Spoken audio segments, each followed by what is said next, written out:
Show की शुरुआत करते हैं और आज शो में पहले हम बात करेंगे आपके लोन की ईएमआई के बारे में, जो कि अगर बढ़ती हुई दिखाई नहीं दे रही है तो फिलहाल घटती हुई भी दिखाई नहीं दे रही है। ऐसा मैं क्यों कह रही हूँ? आरबीआई की आज की मॉनेटरी पॉलिसी में क्या कुछ निकल के आया है जो आपके लिए काम का है और आपकी जेब पर जो भारी पड़ रही है ईएमआई, वहां से कैसे आपको राहत मिल सकती है, पूरे मुद्दे को समझते हैं। Mahendra Jaju, CIO fixed income mirror asset management, मेरे साथ जुड़ गए हैं।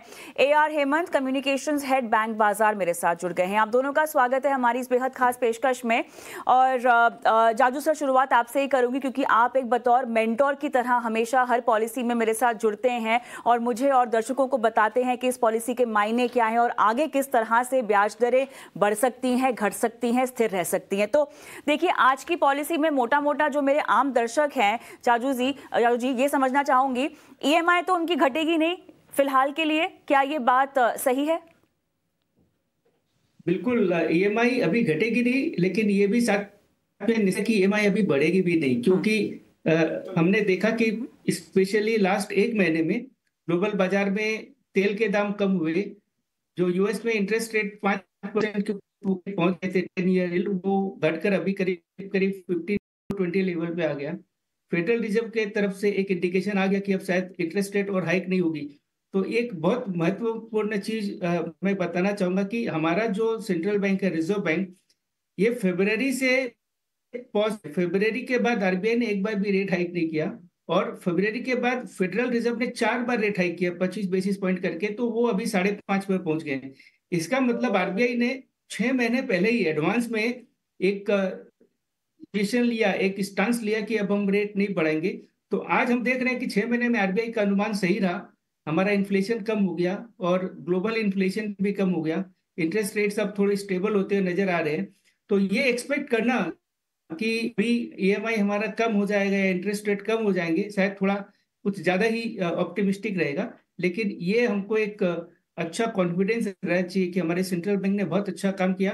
तो 6 महीना हमको और टेंशन रहनी थी, वो नहीं रही, और इंडिया की इकोनॉमी मजबूत हो गई। और अब मुझे लगता है कि आगे जाते ईएमआई बढ़ने का अभी कोई उम्मीद नहीं दिख रहा है। तो जाजू सर, बढ़ने पर तो फिलहाल लगता है कि ब्रेक लगा हुआ है, ठीक है, लेकिन अब घटने की उम्मीद ये कितनी प्रबल हो गई है, या ये भी आपको लगता है कि थोड़ी सी अधर में लटकी हुई है? बिकॉज ये भी तो बहुत बड़ा सवाल है। जाजू सर। मुझे पूछ रहे हैं? जी सर, जी आप ही से पूछ रही हूँ कि बढ़ने पर तो अभी अंकुश थोड़ा सा थोड़ी देर के लिए लगता हुआ दिखाई दे रहा है, लेकिन घटने की जो खुशखबरी है ये कब आएगी? नहीं, मैंने आपको वही बताया कि जो आरबीआई ने फरवरी का पोजीशन लिया और उसके बाद हमने देखा ग्लोबल मार्केट में इंटरेस्ट रेट बढ़ते गए, फेड ने 4 बार रेट बढ़ाया और हमारा आरबीआई स्थिर रहा। तो वो जो एक गैप था, वो जहां पर हमारे रेट नहीं बढ़े, जब किसी दुनिया में रेट बढ़े, तो वो जब अब समाप्त हुआ, जब एक साइकिल खत्म हुई है, तो हमको इस चीज के लिए बहुत खुश होना चाहिए कि हमारा रेट उस समय 6 महीना नहीं बढ़ा। तो एक पोजीशन हो सकती थी कि 6 महीने में हमारे रेट बढ़ते और फिर नीचे आते, जैसे यूएस में हुआ कि ये रील 5% पे गई और अभी जाके 420 पे आ गई। तो एक तरह से हम कह सकते हैं कि आरबीआई के प्रीएम्प्टिव एक्शन ने हमको उस उतार चढ़ाव से बचा लिया। तो हम ऊपर जाकर नीचे आ सकते थे और हम नीचे ही रहे। तो 6 महीने का एक्स्ट्रा बेनिफिट हमारे देश के इन्वेस्टर्स को या एक आम आदमी को मिला आरबीआई के एक्शन के कारण।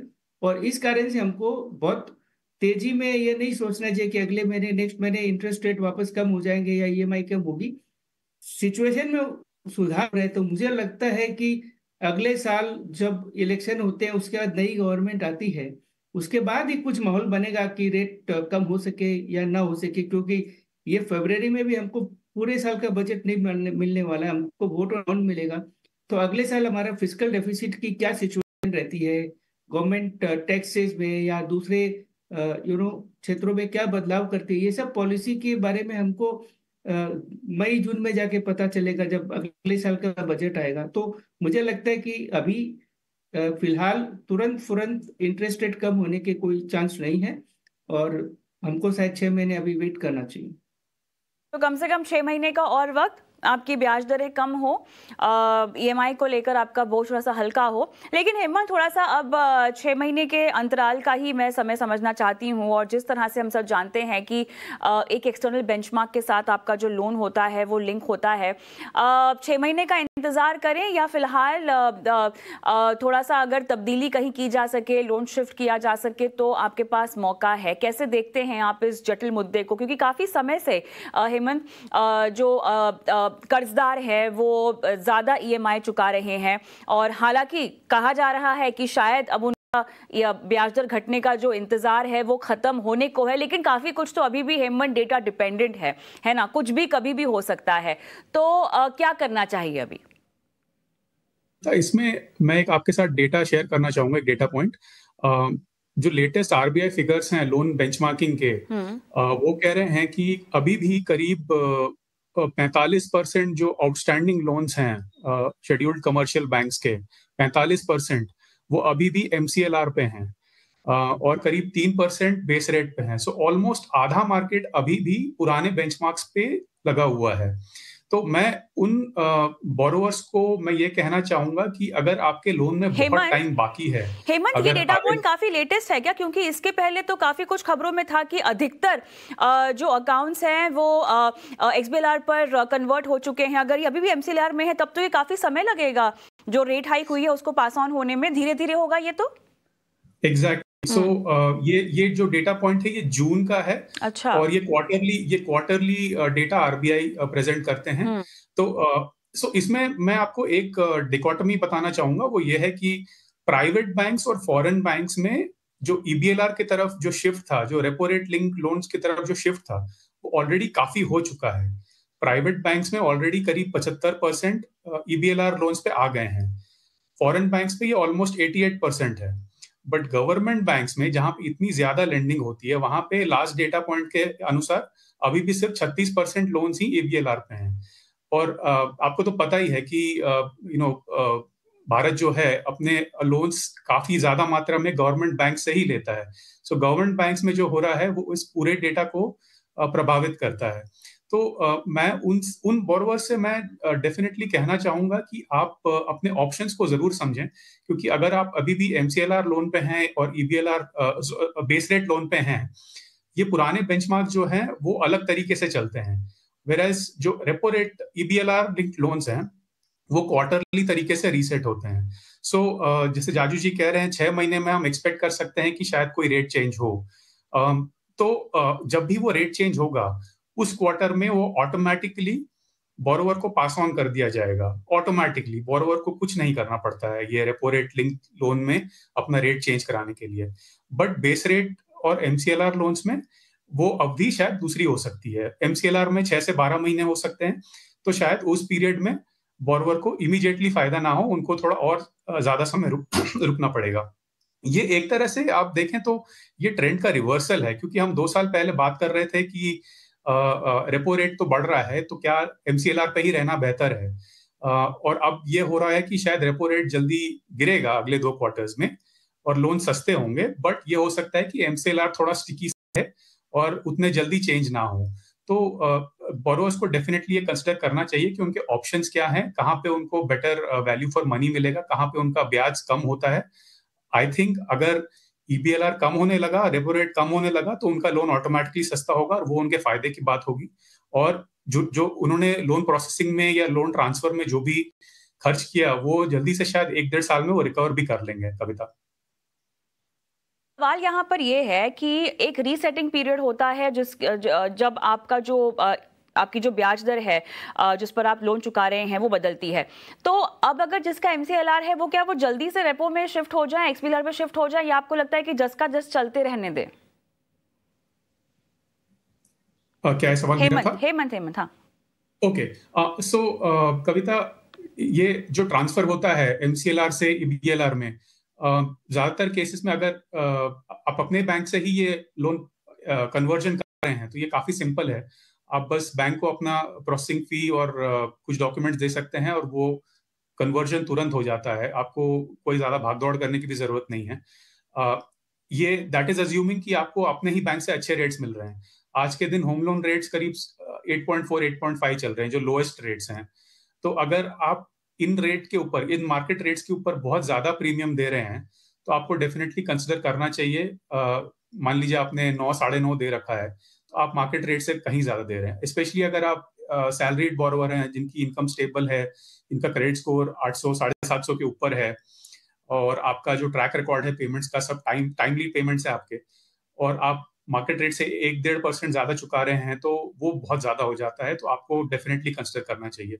दूसरा ऑप्शन ये है कि आपको अपने ही बैंक से या अपने ही लेंडर से अच्छा रेट नहीं मिल रहा है, आप उस केस में आप बैलेंस ट्रांसफर कर सकते हैं और आप ऐसे बैंक के पास जा सकते हैं जो आपको बेहतर रेट दे रहा हो। इसमें थोड़ा सा ज्यादा पेपर वर्क, थोड़ा सा ज्यादा प्रोसेसिंग फी, PMI इंटरेस्ट भी हो सकता है शायद, बट अगर रेट में डिफरेंस बहुत ज्यादा है, अगर आपको बहुत कम रेट मिल रहा है, 50 से 100 बेसिस पॉइंट अगर आपको कम मिल रहा है, तो आप वो बहुत जल्दी रिकवर कर लेंगे इंटरेस्ट सेविंग्स में। कविता, चलिए, यहाँ पर मैं आपके पास हेमंत, मैं आपके पास फिर से आऊंगी, क्योंकि जो अभी लोन लेने के बारे में सोच रहे हैं उन्हें क्या करना चाहिए, इस पर भी हमें थोड़ी सी उनकी हैंड होल्डिंग करनी होगी। लेकिन जाजू सर, आपसे अब जानना चाहेंगे, जिस तरह से फेड ऑफिशियल ने कहा था कि मार्च तक हम सोचेंगे कि ब्याज दरें घटाने की शुरुआत क्या की जा सके, लेकिन बहुत सारी ऐसी रिपोर्ट्स आ रही हैं जो ये भी कह रही हैं कि फेड जो है, जो कहना चाहता है अपनी कमेंट्री में, सही तरीके से शायद बोल नहीं पा रहा है। इतनी जल्दी इन्फ्लेशन को टेम डाउन करना उनके लिए आसान नहीं है। हाँ, रिसेशन में अपनी इकोनॉमी को वो ना जाने दें, इस पर उनका फोकस पूरी तरह से है, लेकिन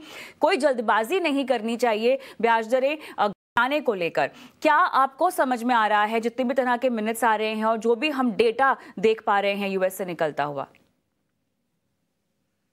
देखिए कविता जी, ऐसा है कि आजकल मार्केट में इतने ज्यादा ट्रेडर्स और एनालिस्ट है दैट कई कई बार मार्केट बहुत जल्दी चीजों को डिस्काउंट कर लेता है, और चीजें जो एक्चुअल इकोनॉमी में होती है वो धीरे धीरे होती है। अगर हम लास्ट 15-20 साल का देखें तो वेस्टर्न इकोनॉमीज ने इस टाइप का इन्फ्लेशन देखा नहीं है, तो वहां पर 9% इन्फ्लेशन पहुंच गया। और लास्ट 2-3 साल में हमने ऐसी कुछ घटनाएं देखी, जैसे कि कोविड हुआ, या फिर जियोपॉलिटिकल टेंशन है, रशिया यूक्रेन वॉर है, अभी इसराइल हमास का है। So there is a lot of geopolitical unsettling, तो सप्लाई चेन डिस्टर्ब हो गई। लोग अपनी फैक्ट्री जो चाइना से हटा कर या चाइना +1 पॉलिसी बना रहे, तो काफी कुछ चीजें बदल रही है। और इस टाइप का इन्फ्लेशन जो है, उनको उन सेंट्रल बैंक्स को पहले तो 2022 में ऐसा कॉन्फिडेंस, अनुमान नहीं था कि इन्फ्लेशन इतना बढ़ जाएगा। तो जो हमारे हिंदी में एक कहावत है कि दूध का जला छाछ भी फूक फूक कर पीता है, तो मुझे लगता है कि वो जो सेंट्रल बैंक्स है उनको अभी इंटरेस्ट रेट कम करने के लिए बहुत सोचना पड़ेगा। लेकिन मार्केट है, मार्केट का अपना अनुमान होता है, मार्केट की अपनी गति होती है। तो एक सेंट्रल बैंक को एक जिम्मेदारी के साथ काम करना होता है। उनको काफी चीजें जो होती है, जैसे मान लीजिए इन्फ्लेशन कम हुआ और उसके बाद आपके इकोनॉमी स्लो डाउन हुई, तो उनको थोड़ा एविडेंस चाहिए होता है कि ऐसा कुछ हो, उसके बाद वो एक्शन ले। और मार्केट को क्या है कि खाली एक एक्सपेक्टेशन आ जाए तो मार्केट उस चीज को डिस्काउंट कर सकता है। तो मुझे लगता है कि लास्ट 1 महीने में चीजें जिस तेज गति के साथ डेवलपमेंट हुए थे, कि 1 अक्टूबर 7 को जब इजराइल हमास का बाढ़ छूटा, तो लोगों को लगा कि अब ऑयल प्राइस वापस $100 चले जाएंगे। उसके बाद लास्ट वीक में जब ओपेक ने प्रोडक्शन कट की बात की, तो लोगों को लगा कि ऑयल प्राइसेस चले जाएंगे। लेकिन आज हम देख रहे हैं ऑयल प्राइसेस जो अभी है $70 के नीचे, WTI, जो कि लास्ट 3 महीने का लोवेस्ट प्राइस है। सिमिलरली सबको लगा कि इकोनॉमी तो इतनी हाई इंटरेस्ट रेट को सहन ही नहीं कर पाएगी, वहां पे रिसेशन आ जाएगा, वो 1 साल से चल रहा है। लेकिन अभी हम देख रहे हैं कि यूएस इकोनॉमी लास्ट क्वार्टर में 4.9% से ग्रो हुई ना। 4.9% की बात करें तो प्री कोविड हमारा ग्रोथ रेट 4.5% था, जो इंडिया जैसी डेवलपिंग इकोनॉमी के लिए। तो मार्केट का अनुमान लास्ट 1-1.5 साल में काफी कुछ रियलिटी से डिफरेंट रहा है।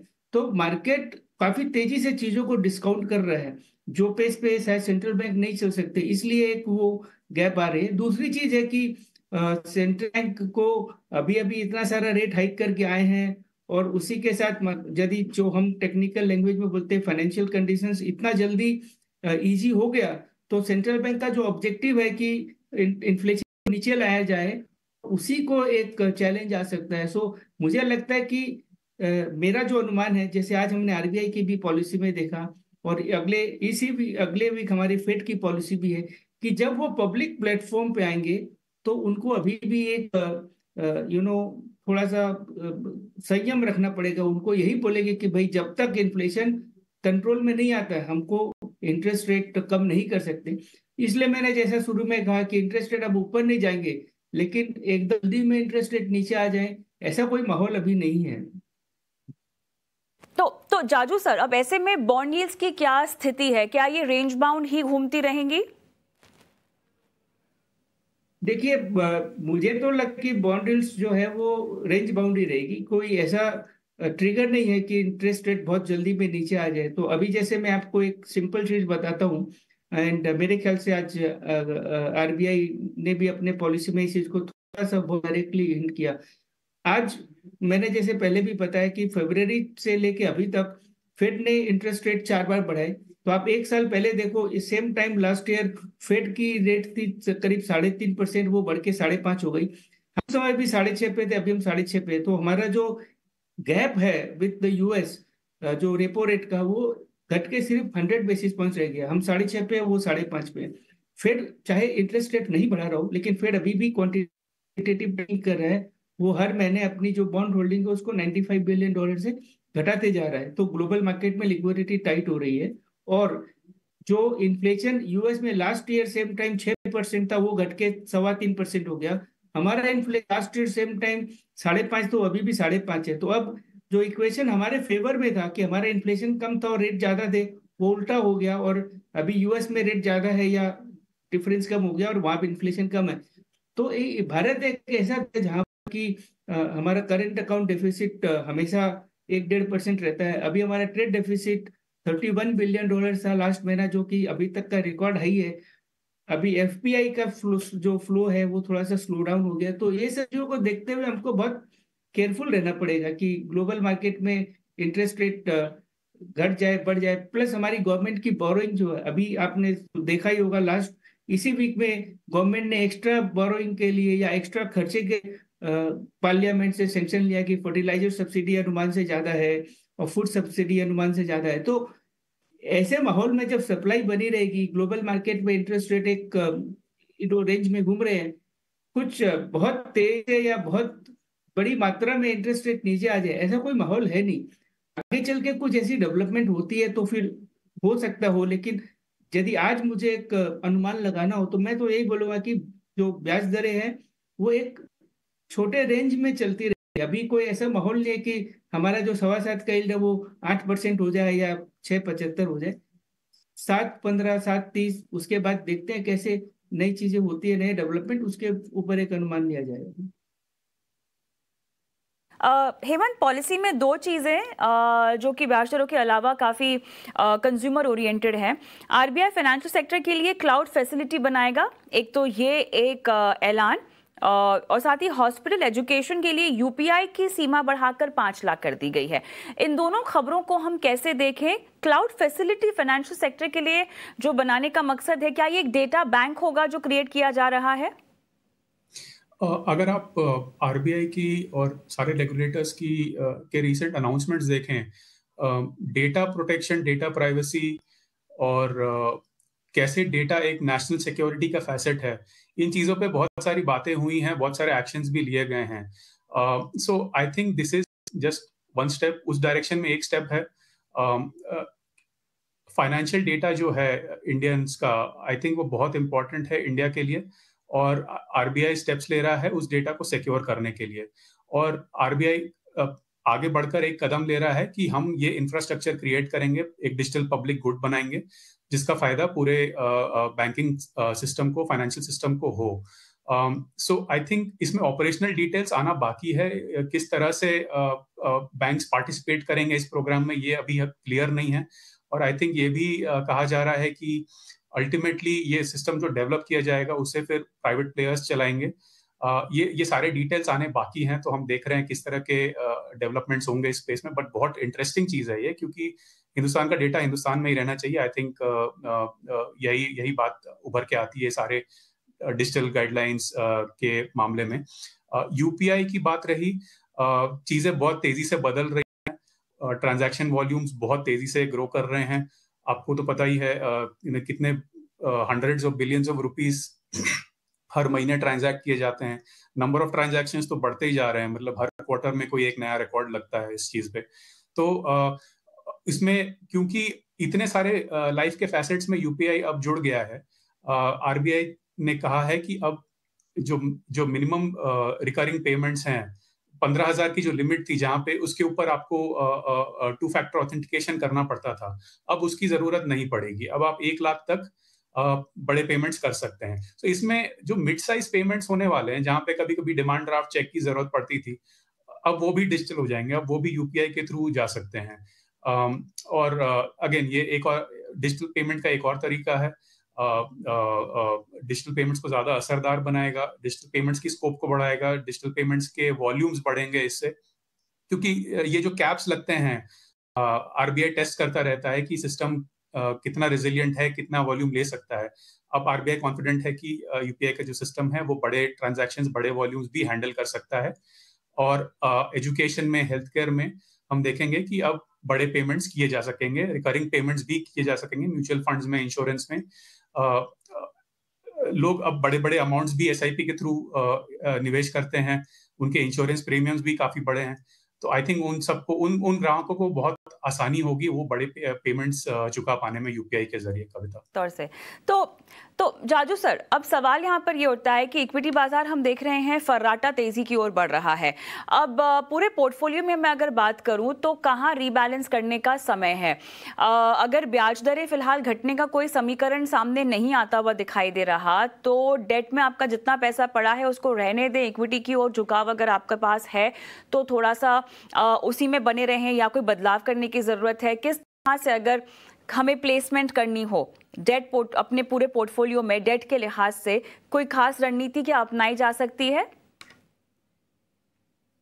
देखिए कविता जी, उसमें 2 चीज है। वैसे तो मैं इक्विटी वाला आदमी हूँ, बट एक चीज है कि अभी जो हमारे स्टेट के इलेक्शन रिजल्ट्स आए, उससे एक ट्रेंड तो बनता है कि शायद ये गवर्नमेंट कंटिन्यू करेगी। यदि वैसा होता है, इक्विटी मार्केट तो अच्छा ही होना चाहिए। हालांकि इक्विटी मार्केट अभी एक ऑल टाइम हाई पर है। आज भी आपने पहले दिखाया प्रोग्राम के शुरू में कि equity market all time high पे बंद हुआ। तो अब ऑल टाइम हाई पे बंद हुआ है तो आगे लोगों को अच्छा लग रहा होगा, इसीलिए ऑल टाइम हाई बंद हुआ है। मैक्रो इन्वायरमेंट इंप्रूव हो रहा है। आज के जो रिजर्व बैंक की पॉलिसी में जो सबसे आउटस्टैंडिंग फीचर था, जिसकी काफी कम चर्चा हो रही है, कि उन्होंने जो ग्रोथ प्रोजेक्शन है वो 6.5 से 7% कर दिया। 7% ग्रोथ 6.5 से 7 मतलब आधा percent, almost 10% incremental growth is huge.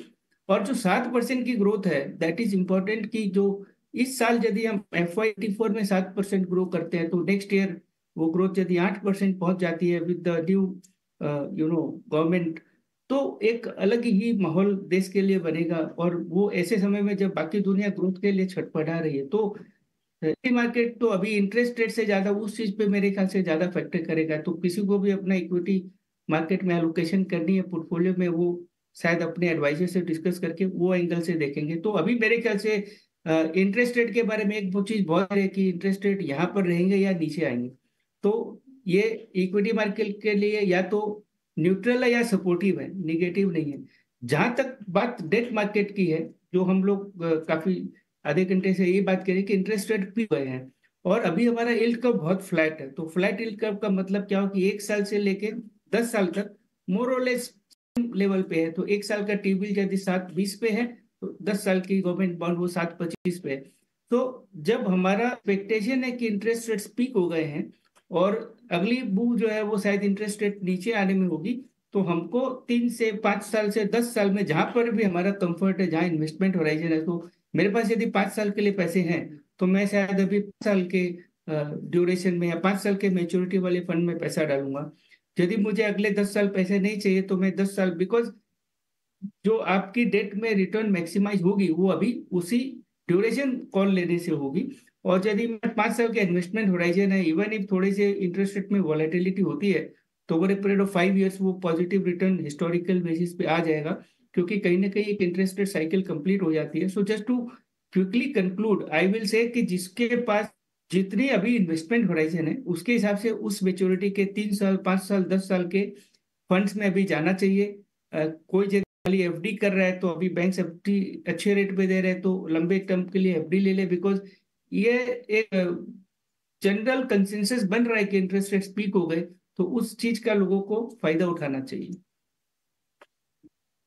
आखिर में एक सवाल हेमंत से भी लेना चाहूंगी। हेमंत, अब जो नया लोन लेना चाहते हैं उनको क्या इंतजार कर लेना चाहिए? 6 महीने का एक बार डाउनटर्न पैटर्न शुरू हो जाए उसके बाद लोन ले? मैं ये कहूंगा कि अगर आपकी फाइनेंशियल रेडीनेस है, अगर आप घर लेना चाहते हैं या कार लेना चाहते हैं, आप किसी जरूरत के लिए पर्सनल लोन लेना चाहते हैं, तो सबसे ज्यादा मैटर करता है आपकी पर्सनल रेडीनेस। अगर आप ईएमआई चुकाने को तैयार हैं, अगर आपकी फाइनेंशियल प्लानिंग हो चुकी है, अगर आप घर लेना चाहते हैं और आपके पास मार्जिन मनी तैयार है, अगर आप कार लेना चाहते हैं तो आप वो जो 20-30% जो शायद आपको अपनी जेब से देना पसंद हो, वो अगर आप उसके साथ तैयार हैं, तो आप किस चीज का वेट कर रहे हैं? आप अभी अभी लोन ले सकते हैं, क्योंकि आपकी तैयारी पूरी है। आगे जो 6 महीने में होगा, अगर ऐसे हालात रहे जहां पे इंटरेस्ट रेट्स और इन्फ्लेशन कम हो, तो उसमें आपका और फायदा होगा, क्योंकि मान लीजिए आपने अगर 20 साल का लोन लिया है अभी, और 6 महीने बाद इंटरेस्ट रेट्स थोड़े से घट गए, तो हो सकता है कि आपका 20 साल का लोन जरा सा कम होकर 19 साल का लोन हो जाएगा। और जिस तरह से रेट्स गिरेंगे आगे फ्यूचर में, अगर ऐसा हुआ, तो वो लोन छोटा होता जाएगा, वो लोन बड़ा नहीं होगा, और आप डेट से एक्सेलरेट कर पाएंगे, और वो डिसीजन आपके लिए अच्छा हो। अभी लोन लेना आपके लिए अच्छा डिसीजन होगा, क्योंकि अगर हम मान रहे हैं कि इंटरेस्ट रेट्स पीक हो गए हैं, तो पीक होने के बाद तो इंटरेस्ट रेट्स कम ही होते हैं। वो कब होंगे, इस सवाल का जवाब आई थिंक हमारे पास अभी नहीं है और क्लियर नहीं है कि कब कम होंगे, बट हम ऑप्टिमिस्टिक हैं, हम कॉशियसली ऑप्टिमिस्टिक हैं कि जल्दी 6 महीने में हम कुछ ऐसे साइंस देखेंगे जो रेट कट्स की तरफ पॉइंट करेंगे। तो उस समय आपका ही फायदा होगा। अगर आप फाइनेंशियल रेडी हैं तो आप अभी लोन लीजिए, अगर आप फाइनेंशियली रेडी नहीं हैं तो आप वेट करके लीजिए, आप अप्रैल तक रुकिए, देखिए कि आपकी पर्सनल रेडीनेस कितनी है, आपने पैसा बचाया है कि नहीं आपके अपने होम परचेज के लिए, और उसके बाद आप डिसाइड करिए। हो सकता है उस समय और ऐसे हालात बन गए हों जिससे रेट कट ज्यादा दूर ना हो, उस ये सब कंडीशन से आपका फायदा ही होगा। कविता, कुल मिलाकर जो ब्याज दरों में कोई बदलाव नहीं हुआ है, उसको लेकर आपको अपने लोन की ईएमआई और अपने इक्विटी और डेट निवेश को लेकर क्या रणनीति बनानी चाहिए, इसकी समझाइश बेहद बारीकी से हमारे दोनों मेहमानों ने आपको दी। महेंद्र सर आपका और हेमंत आपका बहुत बहुत धन्यवाद, समय निकाला और दर्शकों का मार्गदर्शन किया इस पूरी चर्चा में आज। इसी के साथ हम रुकेंगे छोटे से ब्रेक के लिए, लेकिन ब्रेक के उस पार बाजार फर्राटा दौड़ लगा रहा है, ऊंचाई के नए आयाम तो छू रहा है। अब ऐसे में अगर आपके पोर्टफोलियो में अगर आपको बहुत कमाई दिखाई दे रही है और अगर आप उस कमाई को देखते हुए डर रहे हैं, तो आपको क्या करना चाहिए? साथ ही अगर लगातार निवेश कर रहे हैं और इतनी तेजी देखकर निवेश रोकने का मन है, तो आपको क्या करना चाहिए? ये सब कुछ बताएंगे इस छोटे से ब्रेक के बाद। और साथ ही जो नवंबर में एम्फी का डेटा आया है इक्विटी में निवेश को लेकर, म्यूचुअल फंड में निवेश को लेकर, वो किस तरह की तस्वीर दिखा रहा है, इसका भी एनालिसिस करेंगे। श्वेता रजानी हमारे साथ ब्रेक के बाद जुड़ेंगी, दर्शकों के सवालों के जवाब भी देंगे। सब कुछ होगा इस छोटे से ब्रेक के बाद।